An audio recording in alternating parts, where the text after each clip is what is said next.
Aunty వాళ్ళు ఏమైనా కలిసి ఒక పాట పాడాలని ఆశపడుతున్నాను. పాడండి. డ్యాన్స్లే అన్నారు, పాటలు ఆలోచిస్తున్నారు. రక్షకుడి గురించే పాడాలి మనం. Oh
మధ్యలో నేను మాత్రం చెప్తాను.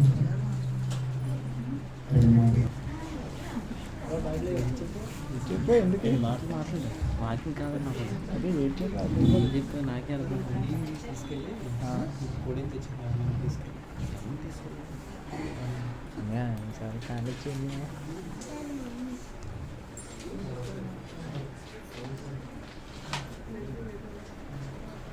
లూకా సువార్త 2వ అధ్యాయం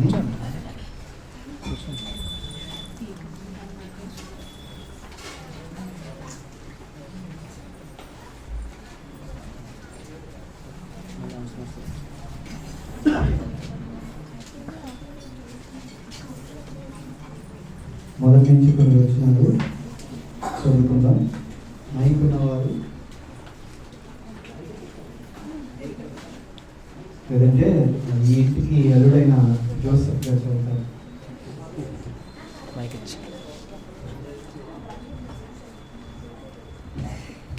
మొదటి నుంచి లూకా సువార్త 2వ అధ్యాయం మొదటి నుంచి 7వ వచనం.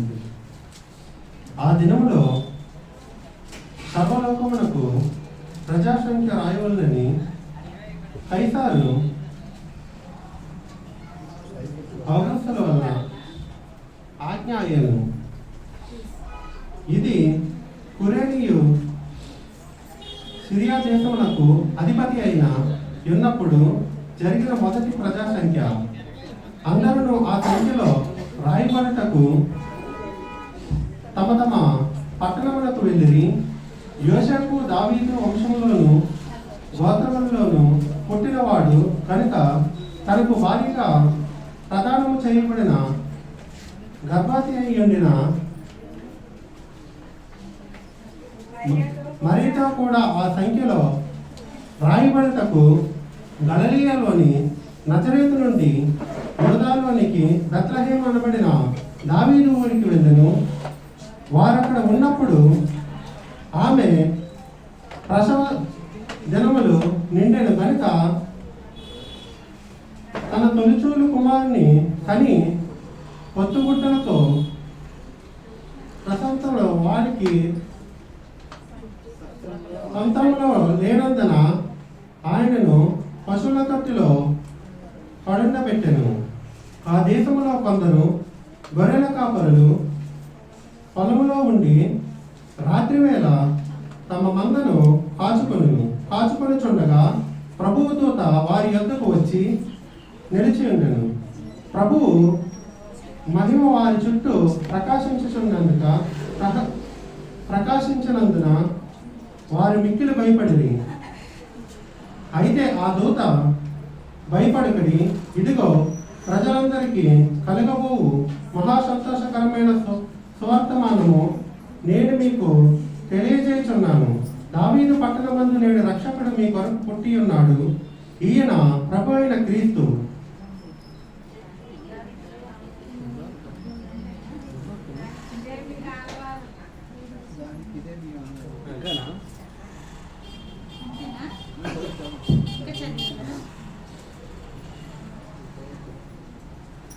దానికదే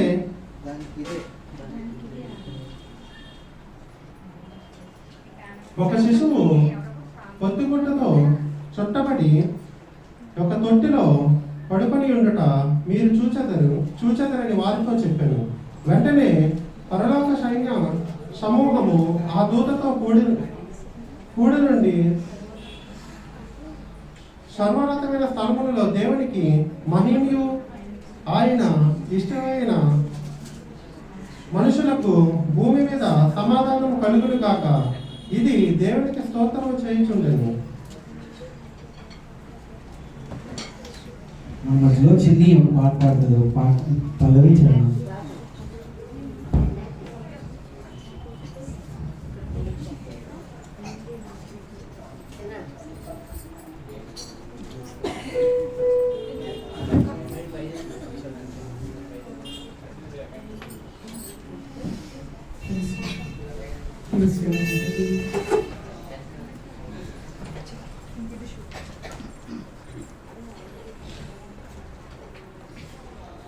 హల్లెలూయా హల్లెలూయా హల్లెలూయా.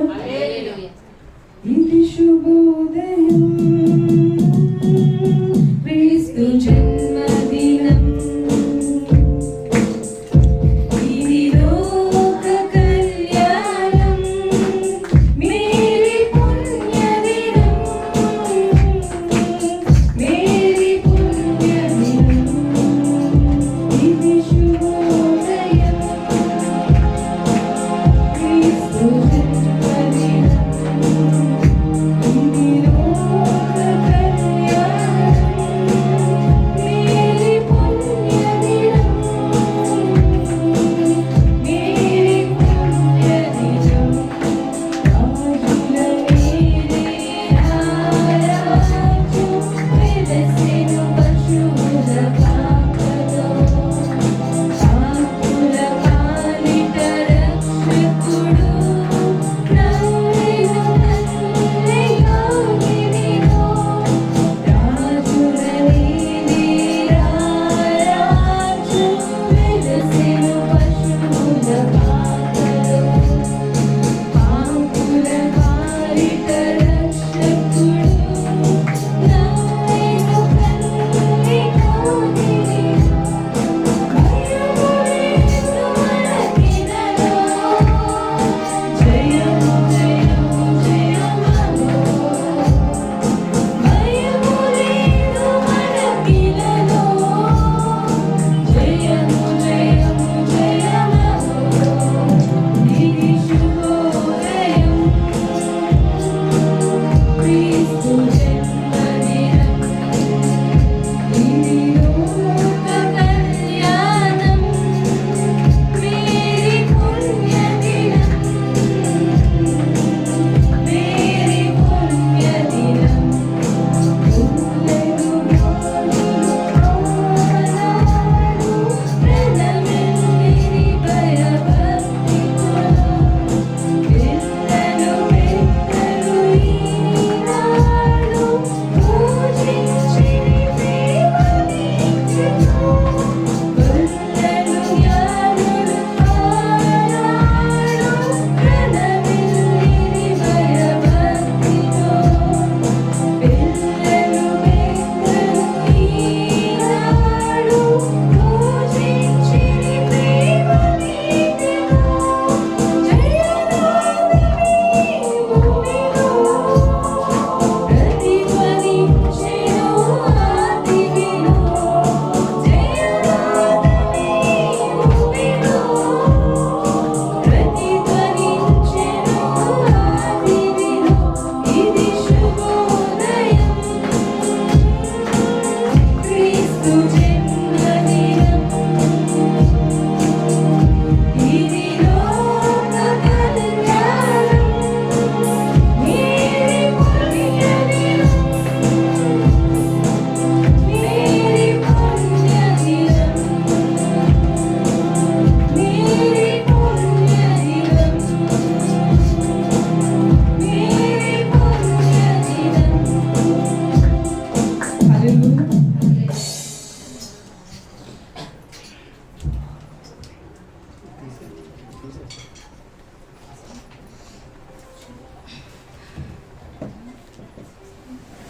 వారికి ఇచ్చిన బిడ్డలు తండ్రి నేను ఎవరి కుమార్తెలను కుమారుడు భోజనాలు చేయించుకున్నాను. ఏ తండ్రి మరి తన తండ్రి లేకపోయినా బిడ్డలను ఆత్మీయంగా బలపరుస్తూ వారిని ధైర్యపరుస్తూ పెద్ద కుమార్తె వివాహంలో సాయం చేసుకోవచ్చు. ఇది నన్ను ప్రత్యేకంగా అంజలి యొక్క వారి కుటుంబంలో చేసిన ఈ కార్యక్రమంలో వినాలి. మీ ప్రియ తమ్ముడు తండ్రి నేనా అయ్యా తండ్రి క్రాంతిని, అయ్యా తండ్రి నేనా అయ్యా కుమార్తె, అయ్యా తండ్రి నేనా మరి ఈ దినాన్ని బర్త్డే, అయ్యా తండ్రి సంతోషాన్ని, అయ్యా తండ్రి దేవ ఈ యొక్క బ్యాప్టిస్ట్ సంఘం తరఫున ఈ కుటుంబంలో అయ్యా తండ్రి ప్రియ కుమార్తెను బట్టి వందనాలు చెల్లించుకున్నాను. తండ్రి జోష్నాన్ని జ్ఞాపకం వేసుకోండి. దయ కిరీటం ఇచ్చిన సంవత్సరం బట్టి వందనాలు. అదేవిధంగా పెద్ద తమ్ముడు అయ్యా తండ్రి నేనా ఆ వదిన మా బిడ్డల పట్ల ప్రార్థిస్తున్నాం. కుమార్తె పట్ల చేసి మీరు కలవడం ఉన్నారు. కుమారుని కూడా ధైర్యపరిచి బలపరచండి. నీలా ఆ యొక్క అన్న పట్ల ప్రార్థిస్తున్నాం. వదినను దీవించండి. వారిద్దరు బిడ్డలపై చూపించండి. వారిని కూడా నీ మందిలోకి తీసుకుని వస్తావు. వారిని బట్టి నీ బోధన చేయించుకున్నాం. ఏదైనా క్రిస్మస్ ఆరాధన అయ్యా తండ్రి అదేవిధంగా జోష్న యొక్క బర్త్డే సందర్భంగా జరుగుతున్న ఈ కార్యక్రమం ద్వారా అయ్యా తండ్రి ఈ బర్త్డే అయ్యా తండ్రి నైనా మా అందరికీ సంతోషము.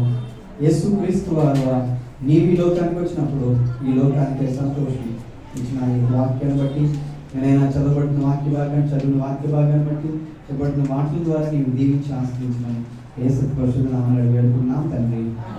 యోవేలు రాసిన యోవేలు ప్రవక్తల గ్రంథాలు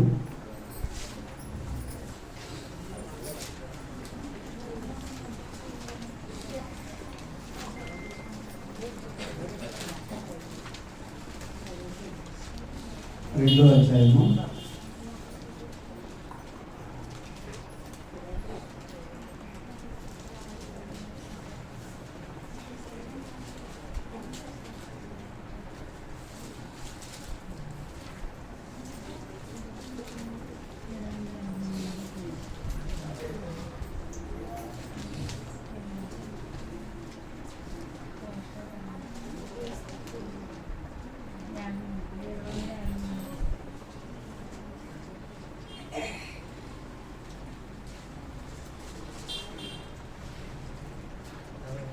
28 చదువుకుందాం.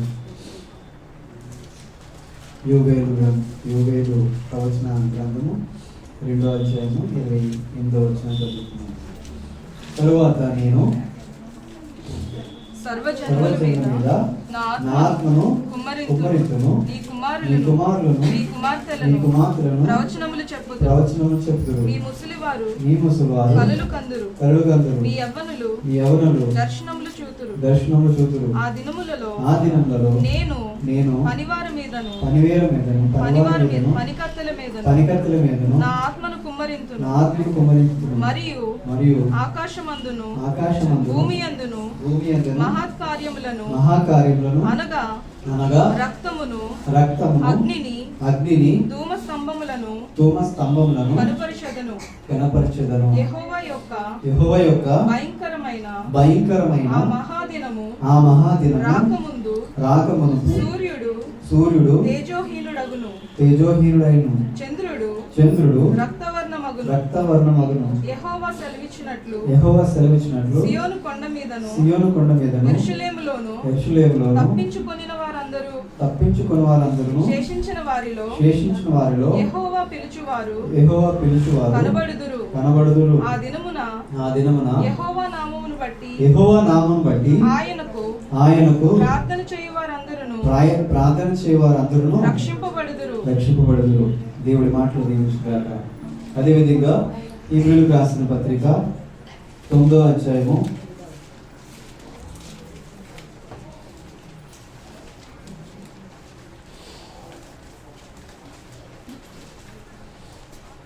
26 నుంచి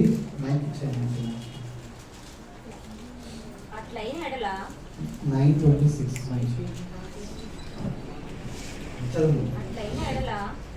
జగత్తు పునాది వేయబడినది మొదలుకొని ఆయన అనేక పర్యాయములు శ్రమ పడవలసి వచ్చింది.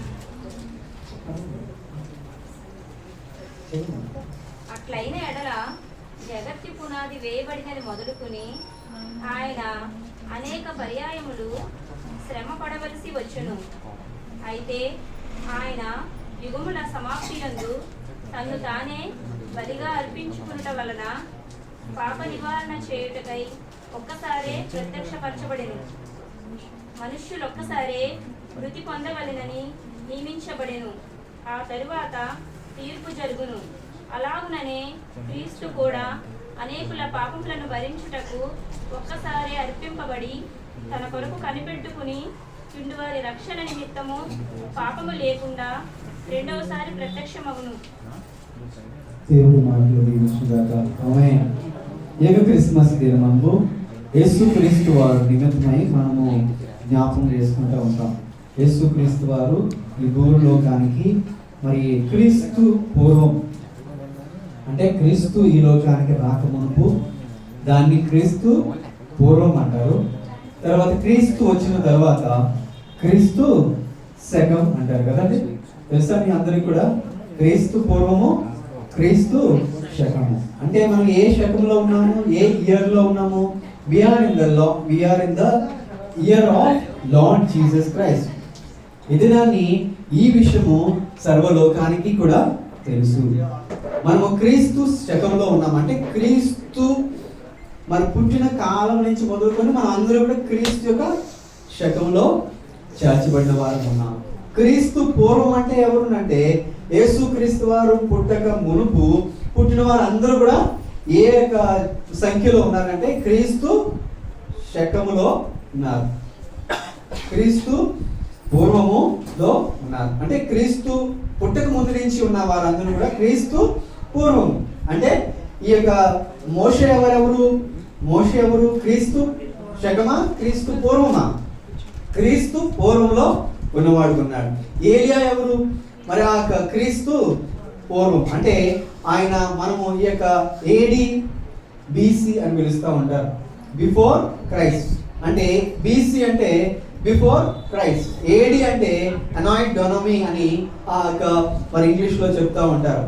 మరి ఆఫ్టర్ జీసస్ క్రైస్ట్ అంటే మనం అందరూ కూడా ఎవరిలో ఉన్నాము? మనం అందరూ ఏ సంవత్సరంలో ఉన్నాము? మనం అందరం కూడా ఈ యొక్క రోజులు, తేదీలు, నక్షత్రాలు లేదంటే మాట్లాడుతున్న రోజు మరి ఆ డేస్ అంటే వీక్స్ మనం చూసినట్లయితే ఇవన్నీ కూడా ఏ సంవత్సరంలో ఉన్నాయంటే మనం అందరూ కూడా ఏ సంవత్సరంలో ఉన్నామంటే క్రీస్తు శకంలో ఉన్నాము. క్రీస్తు శకంలో ఒక వ్యక్తి, ఒక రాజుగారు మరి అక్కడ జరుగుతున్న పరిస్థితులన్నింటిని కూడా గమనించి ఈ యొక్క క్రీస్తు శకములో మరి జీనియాలజీ రాశాడు అన్నమాట. అంటే ఎంతమంది పుట్టారు అనేది ఎంతమంది ఉన్నారు జనాభా సంఖ్య రాసుకోవాలనేది ఎప్పుడు మొదలెట్టింది? క్రీస్తు పూర్వమా లేదంటే క్రీస్తు శకమా? క్రీస్తు శకం. యేసు క్రీస్తు వారు పుట్టిన కాలంలోనే ఒక జనాభా సంఖ్య అనేది రాయబడిన దినము ఇది ఈ యొక్క లూకాసు సువార్త 2వ అధ్యాయంలో రాయబడి ఉంది. అంటే క్రీస్తు వారు కూడా ఆయన అంటే జనాభా సంఖ్యలో కూడా ఆయన పేరు కూడా లిఖితమైనది, ఆయన లేడు అనడానికి లేదు. ఇది నాని ఇక్కడ మరి లూకాసు సువార్త బైబిల్ గ్రంథంలో పాత నిబంధన రాయబడి ఉంది. పాత నిబంధన అంతా కూడా క్రీస్తు పూర్వముతో రాయబడింది. అంటే క్రీస్తు పూర్వము యేసు క్రీస్తు వారు రాకముందు ఈ యొక్క పాత నిబంధన అనేది రాయబడి ఉంది. కానీ క్రీస్తు శకంలో యేసు క్రీస్తు వారు పుట్టిన దినం మొదలుకొని ఆ యొక్క రాయబడినంతా కూడా నూతన నిబంధన రాయబడి ఉంది. ఇందులో కొత్త నిబంధనలో మరి కొన్ని మత్తయి సువార్తలు రాయబడి ఉన్నాయి, కొన్ని పత్రికలు రాయబడి ఉన్నాయి, కొన్ని ప్రవచనాలు కూడా ఇందులో రాయబడి ఉన్నాయి. ఇది కానీ ఈ యొక్క మరి సువార్త భాగంలోనే లోక అనే వ్యక్తి చాలా జ్ఞానవంతుడు, మంచి డాక్టర్ గారు. ఆయన డాక్టర్ గారు ఆ రోజులో కూడా డాక్టర్లు ఏం చేస్తారంటే జనాభా సంఖ్య కూడా రాసేవాళ్ళే. అంటే ఏ రోజు పుట్టారు, ఎంత టైంలో పుట్టారు, ఏ క్షణంలో పుట్టారు. ఈ రోజు కూడా మనము నక్షత్రాలు, తిథులు అన్ని కూడా చూస్తూ ఉంటాము.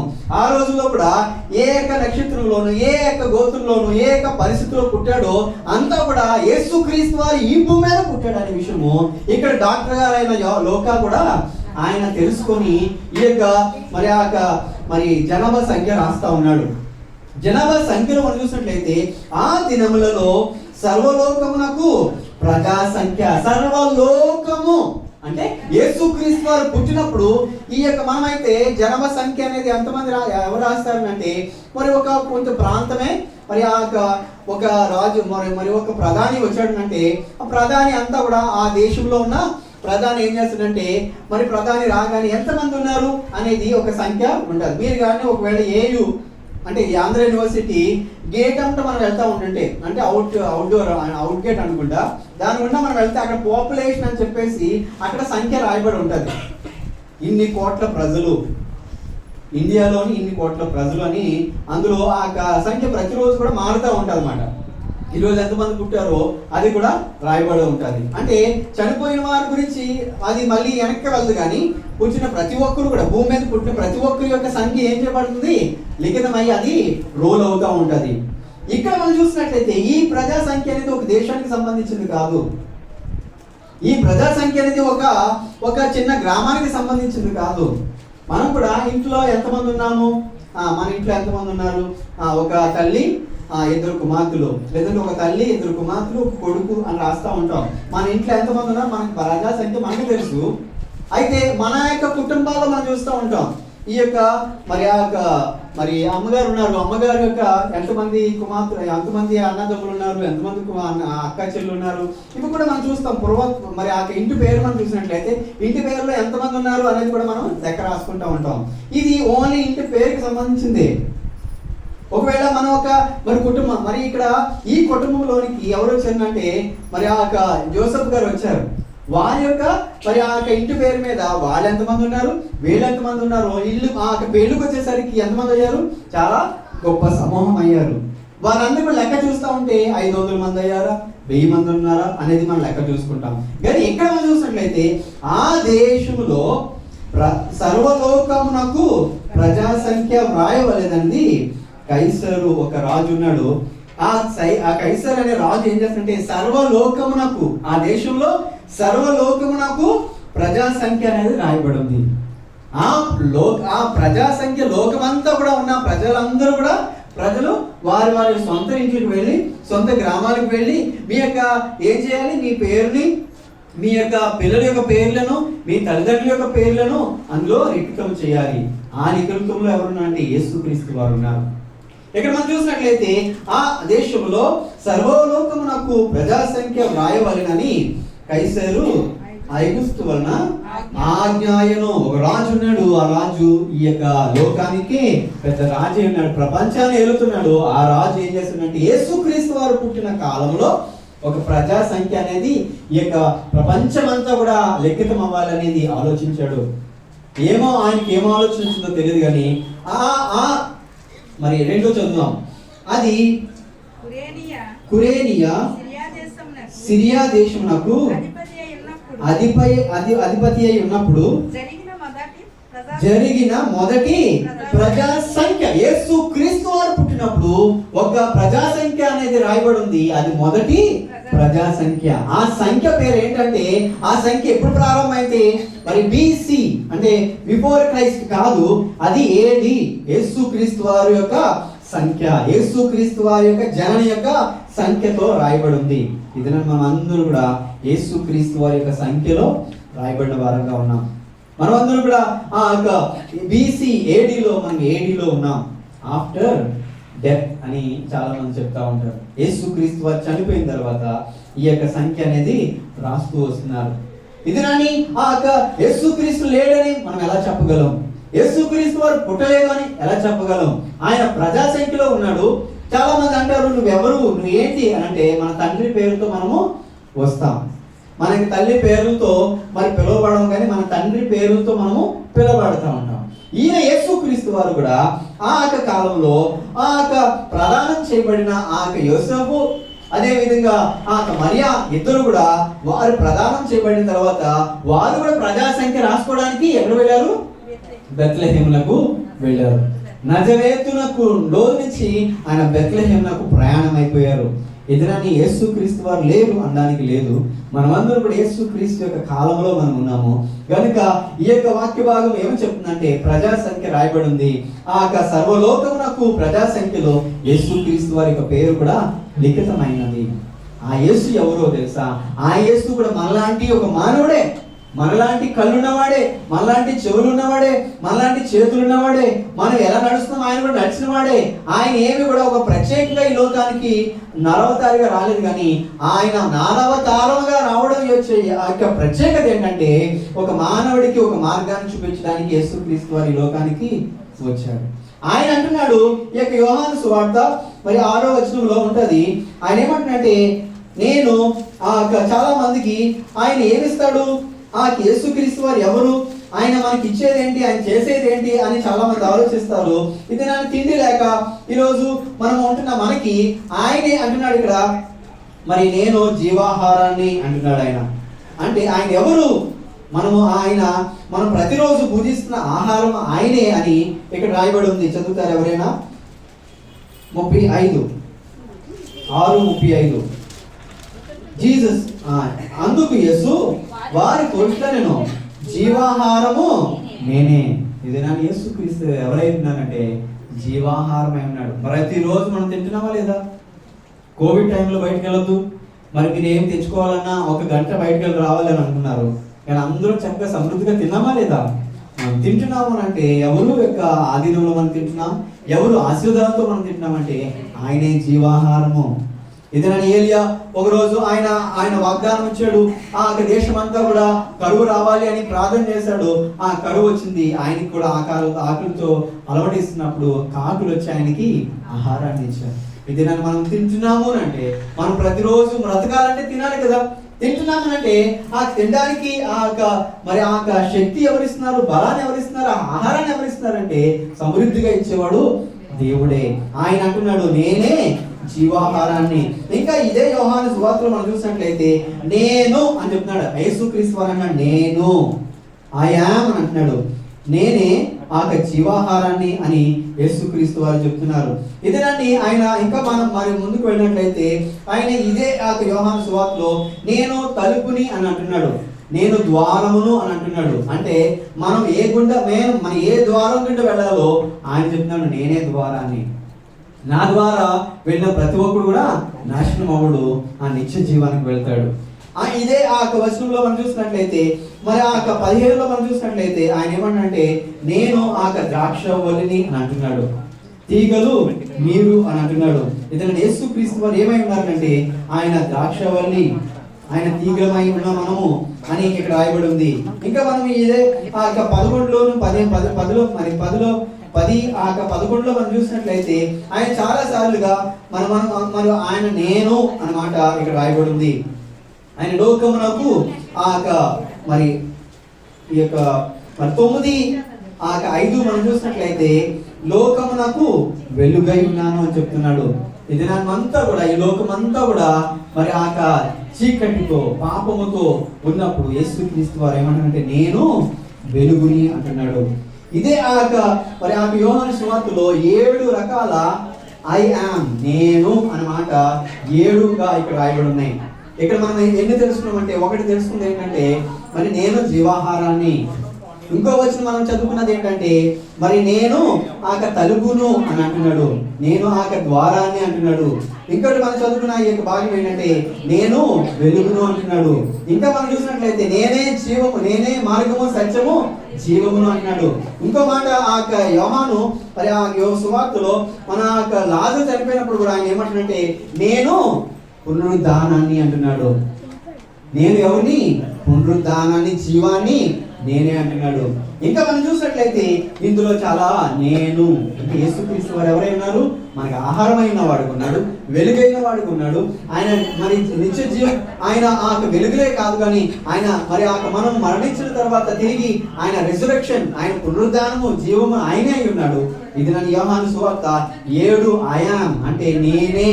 యేసుక్రీస్తు వారే తన స్వయంగా చెప్పిన మాటలు ఇక్కడ ఈ యొక్క యోహాను సువార్తలో రాయబడి ఉన్నాయి. అనేక సార్లుగా నేను అనే మాట ఎవరు చెప్తాము? మనం చేస్తేనే చెప్తాం కదా. మనం చేయకుండా చెప్తే అది ఏమవుతుంది? తప్పు అవుతుందా లేదా?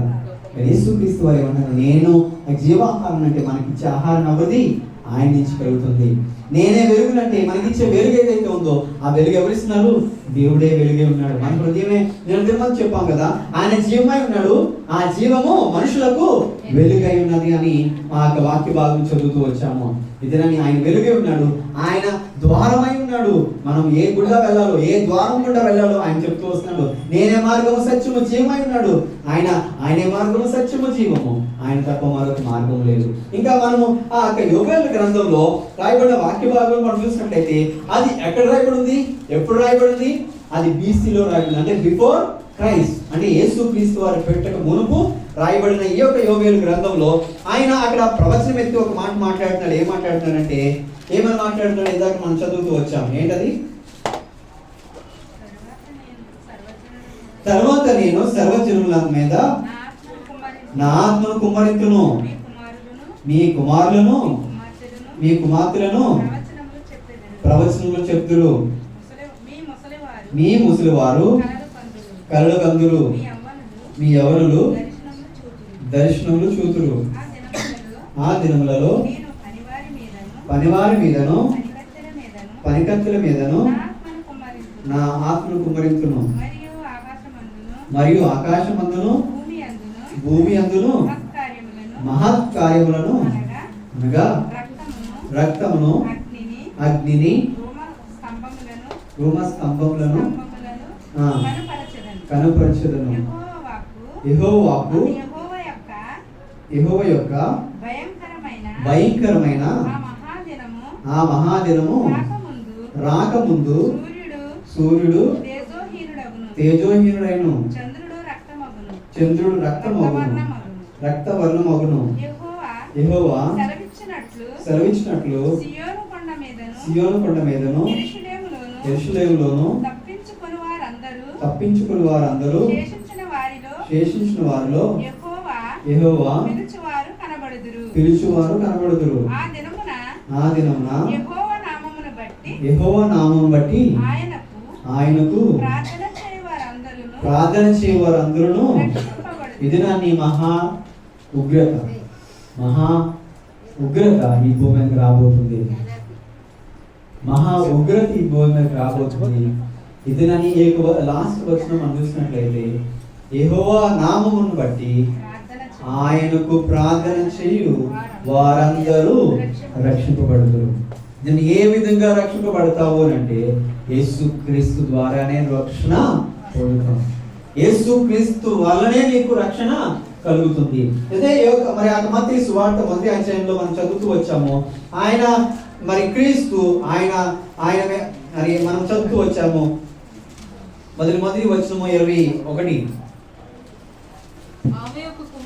ఆమె యొక్క కుమారుని కనును తన ప్రజలను వారి పాపముల నుండి ఆయనే రక్షించును గనుక ఆయనకు యేసు అని పేరు పెట్టుదువనెను. ఇదిరా నీ రక్షకుడు మన కొరకు పుట్టున్నాడు. ఆయనే క్రీస్తు, ఆయనే యేసు. ఇదిరా యేసు అంటే అర్థం ఏంటి? రక్షకుడు అని అర్థము. ఆయన పేరు ఆ జనాభా సంఖ్యలో రాయబడింది. ఆయన యేసు, ఆయనే రక్షకుడు. ఆయన మరొక రక్షకుడు లేడు. ఈ కోవిడ్ టైంలో ఎవరు రక్షిస్తారని చూస్తూ వచ్చాం కదా. మరి తుఫాన్లో ఎంతమంది ఈ యొక్క గాలి ఎప్పుడు ఆగుతుంది, ఎవరు రక్షిస్తారు, ఎవరు నన్ను రక్షించేవారు అనుకుంటూ వచ్చాం కదా. మన కష్టాల నుంచి, మన నష్టాల నుంచి, మన ప్రతి ఒక్క ప్రయాస నుంచి ఎవరు రక్షిస్తారు అని అనుకుంటాం కదా. ఇది రక్షించేవాడు ఒకే ఒక్కడు, ఆయన యేసుక్రీస్తు. ఇక్కడ రాయబడిన ఈ యొక్క మాటల్లో ఏమని చెప్పండి? ఆమె యొక్క కుమారుని కనును తన ప్రజలను వారి పాపము నుండి ఆయనే రక్షించును గనుక ఆయనకి యేసు అని పేరు పెట్టిన. రక్షించేవాడు కనుకనే ఆయనకి యేసు అని పేరు పెట్టబడింది. ఇది నన్ను రక్షించేవాడు ఎవరు? యేసుక్రీస్తు వారు. అయితే ఇంకా మనకి చివరిగా మనం చూసినట్లయితే ఈ యొక్క హెబ్రీయులకు రాసిన పత్రికలో కూడా ఆయన మరి యేసుక్రీస్తు వారు ఈ లోకానికి ఎందుకు వచ్చాడంటే మనకి ఈ రోజు రక్షకుడు అని చెప్తూ వచ్చాము. ఆయన పాపాన్ని పరిహారార్థం చేసేవాడు అనే విషయం కూడా యోహాను బాప్తిస్మం ఇచ్చే యోహాను ఏం చెప్తున్నాడు? లోక పాపమును మోసుకొని పోవు దేవుని గొర్రెపిల్ల అని చెప్తూ వచ్చాడు. మన పాపాన్ని పరిహారార్థం చేయడానికి గొర్రెలు అర్పిస్తూ ఉంటాము. కానీ యేసుక్రీస్తు వారే ఆయన పాపానికి ప్రాయశ్చిత్తమైన బలిగా యేసుక్రీస్తు వారు వచ్చారని ఈయన మరి ఆ లోక పాపమును మోసుకొని పోవు దేవుని గొర్రెపిల్ల అని చెప్తూ వచ్చాడు. అయితే ఆ గొర్రెపిల్ల రక్తం ద్వారా ప్రతి పాపము అది చిన్నదా పెద్దదా, అది ఎప్పుడు అది జరిగింది, ఎంతవరకు జరుగుతుంది, అది ఇంకా జరగబోయేదా, ఇతను ఏ పాపమైనా ఆ పాపాన్ని ప్రతి పాపాన్ని పరిహారార్థం చేసే ఒకే ఒక పుణ్యాత్ముడు ఈ లోకానికి పాపము లేకుండా పుట్టాడు. ఆయన ఏ పాపం లేకుండా ఈ లోకానికి పుట్టాడు. ఎందుకనంటే ఏ పాపం లేకుండా ఎందుకు పుట్టాడు అని మనం ఎలా చెప్పగలుగుతున్నామంటే ఆయన కన్య గర్భములో పుట్టాడు కనుక ఆయన ఏ పాపం లేనివాడని పిలుస్తున్నాము. ఆయన ఎలాగా ఈ లోకానికి వచ్చాడు? పరిశుద్ధాత్మ ద్వారా ఆయన ఈ లోకానికి, ఒక పరిశుద్ధాత్మ శక్తి ద్వారా ఈ లోకానికి వచ్చాడు కాబట్టి, గర్భంలోనికి వచ్చాడు కాబట్టి ఆయనకి మరి ఆయన ఏ పాపం లేనివాడిగా మనం పిలుస్తున్నాము. ఇతరాన్ని ఆయన ఈ లోకానికి వచ్చి ఆయన జీవితంలో ఎటువంటి పాపం లేదు, ఆయన యొక్క పరిచర్యలో ఎటువంటి పాపం లేదు. అనేక పాపలను కూడా ఆయన రక్షించిన వాడు ఉన్నాడు. కుష్ఠరోగులను ఆయన రక్షించాడు, అనేక బోధ చేయని వాళ్ళని రక్షించాడు.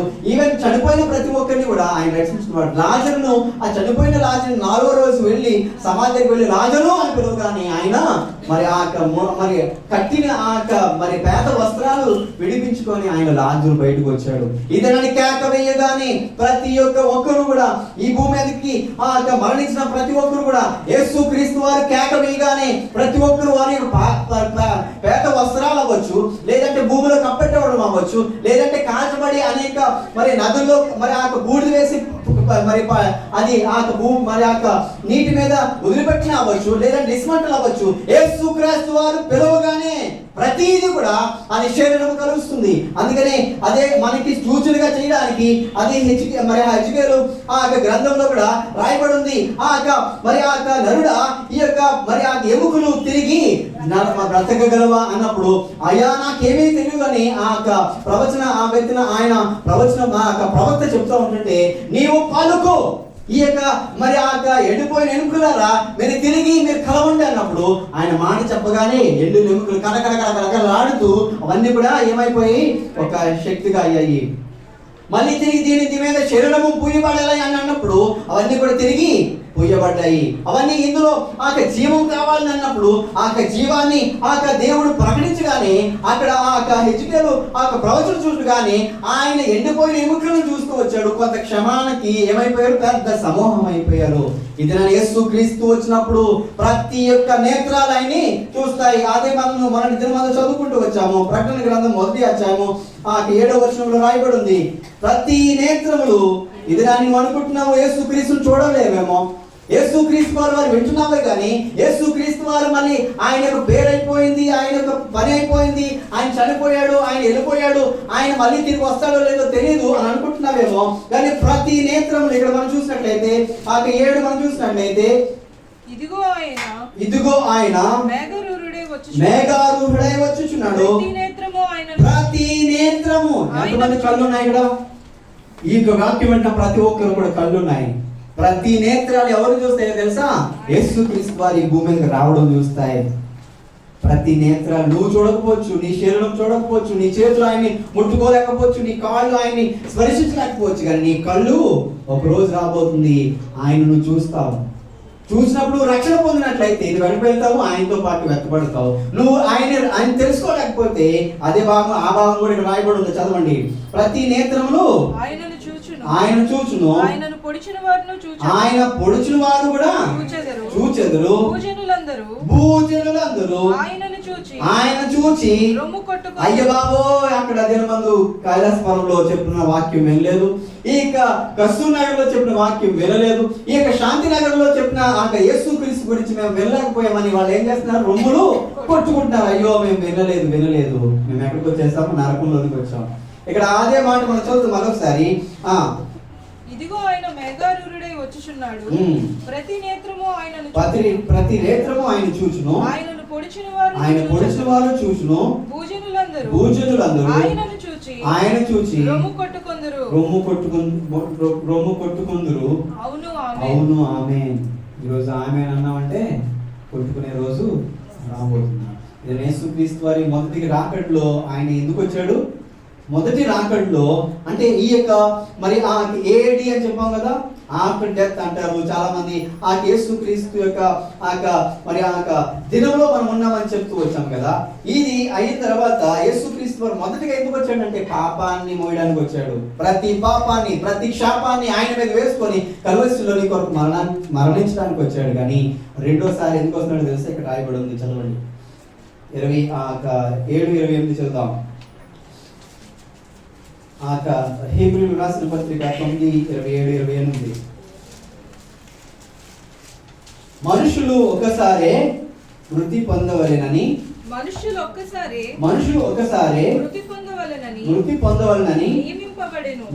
మనందరి కూడా మనుషులు ప్రతి ఒక్కరు కూడా అమ్మా మనుషులారా ప్రతి మనుషులకి చనిపోవడం అనేది ఇక్కడ ఏమని రాయబడింది? మనుషులందరికీ మృతి పొందవలెనని నియమింపబడెను. ఆ తరువాత తీర్పు జరుగుతుంది. ప్రతి మానవుడు కూడా ఏం జరగబడుతుంది? ఇది నా యేసుక్రీస్తుని ఎందుకు ప్రకటిస్తున్నామంటే ఒక జడ్జిమెంట్ అనేది ఈ యొక్క బైబిల్ గ్రంథంలో రాయబడి ఉందనే విషయం చెప్తున్నాం. ప్రతి మనిషి యేసుక్రీస్తుని ఎరగకపోయినా, నువ్వు యేసుక్రీస్తుని ఎరిగి కూడా నీ ఇష్టానుసారంగా జీవిస్తున్నా, నీకేం ఉన్నది? తీర్పు ఉన్నది. అమ్మ తీర్పు ఉంది, అయ్యలార తీర్పు ఉంది, అమ్మలారా తీర్పు ఉంది, ఆ పిల్లలారా మీ అందరూ కూడా తీర్పు ఉంది. యవనస్తులారా మీ జీవించే ప్రతి జీవితానికి ఏముంది? తీర్పు అనేది ఉంది. కాబట్టి మనం చాలా జాగ్రత్తగా జీవించాలి. క్రైస్తవులుగా ఉన్నాము, మనకి ఆ యేసుక్రీస్తుని ఎరిగాము కదా, ఆ యేసుక్రీస్తు రక్షణలో మనము ఆ బాప్తిజం తీసుకున్నాం కదా, నాకు పరలోకం ఉందని చప్పట్లు కొట్టడం కాదు. నీకు అదేముంది? తీర్పు ఉన్నది. నువ్వు చేసే ప్రతి తీర్పు ఆ కఠినమందు ఆ న్యాయస్తుడైన ఆ దేవుడు, మరి మనం అనుకుంటూ వస్తాం అన్యాయస్తుడైన న్యాయాధిపతికి ఏం చేస్తున్నాడు? న్యాయం చేస్తున్నాడు. కానీ అక్కడ ఆ అన్యాయస్తుడు కాదు.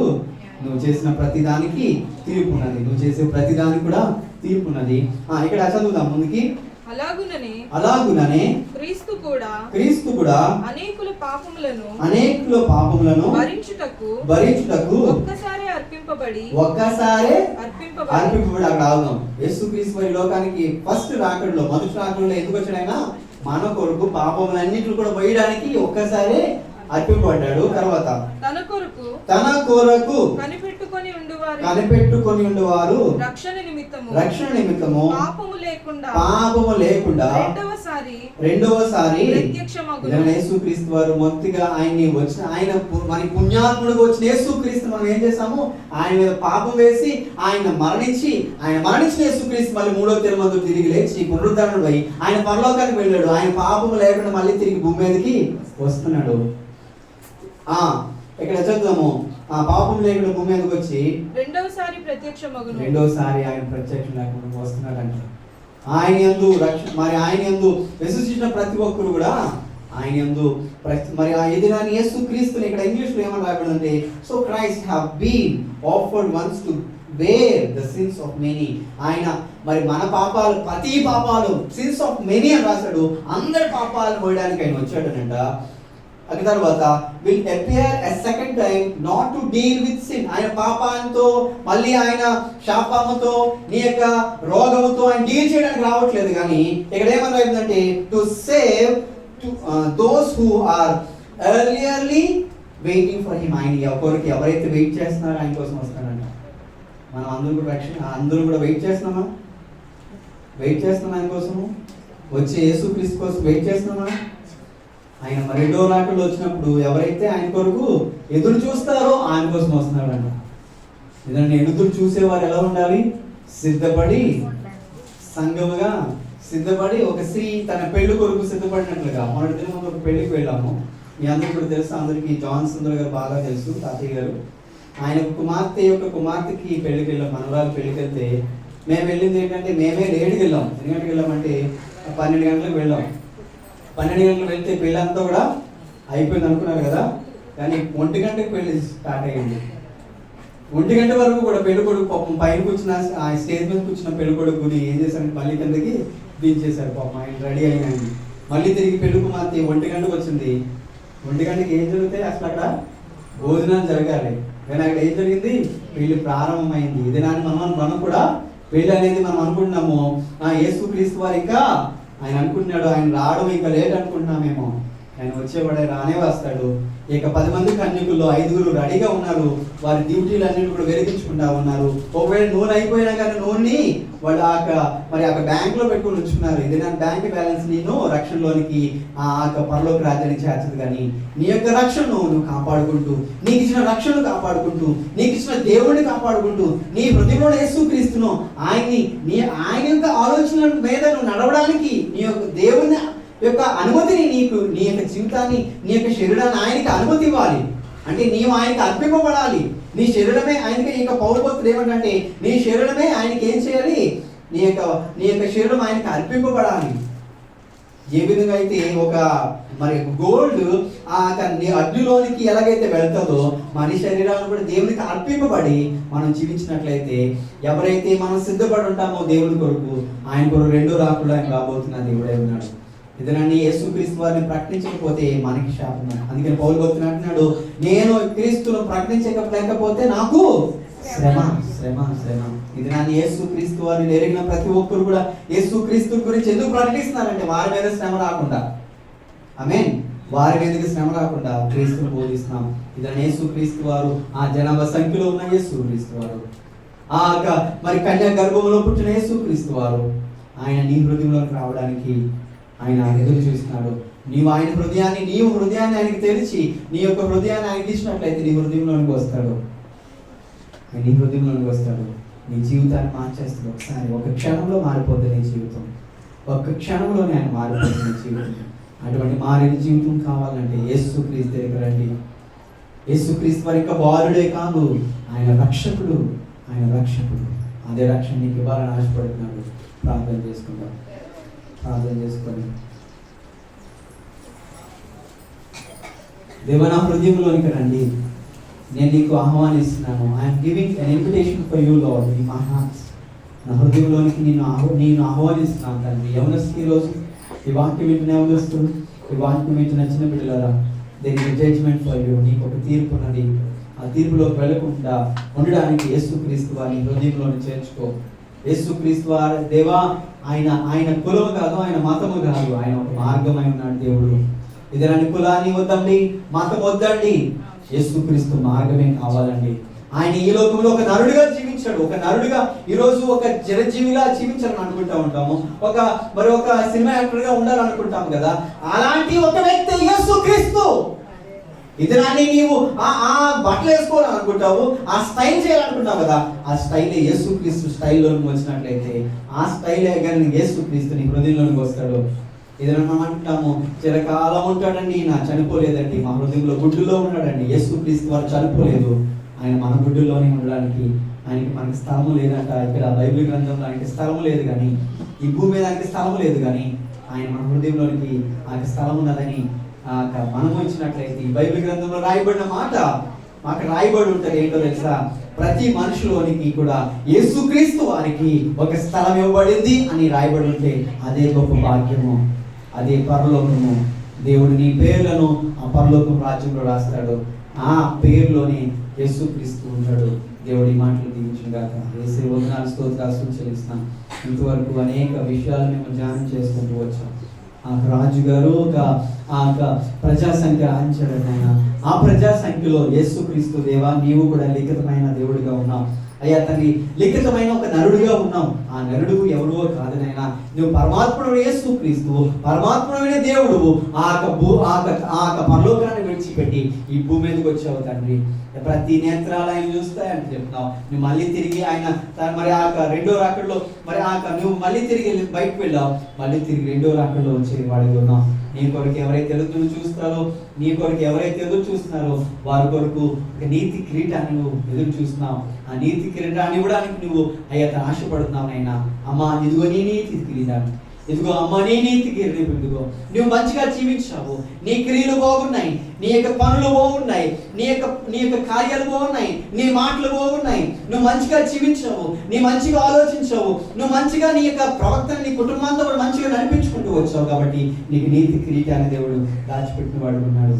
అయ్యా యేసయ్యా మా అందరూ కూడా ఆ దీవుల ఆస్తాలో నువ్వు వచ్చుతూ వచ్చావు నాయనా. దేవా పరలోకంలో దొరుకు ఆనందాన్ని, సంతోషాన్ని. ఇదనాన్ని మేము నిన్ను ఒక బాలుడిగా చూడట్లేదు, కానీ ఒక రక్షకుడిగా చూస్తున్నాము. రానైన రారాజుగా చూస్తున్నాము తండ్రి. ఆయన రాజభారం ఉండను, ఆయన ఆశ్చర్యకరుడు, ఆలోచనకర్త, నిష్ఠకు తండ్రి, సమాధానకర్త అని ఆయన పేరున్నది మేము చదువుతూ వచ్చాము నాయన.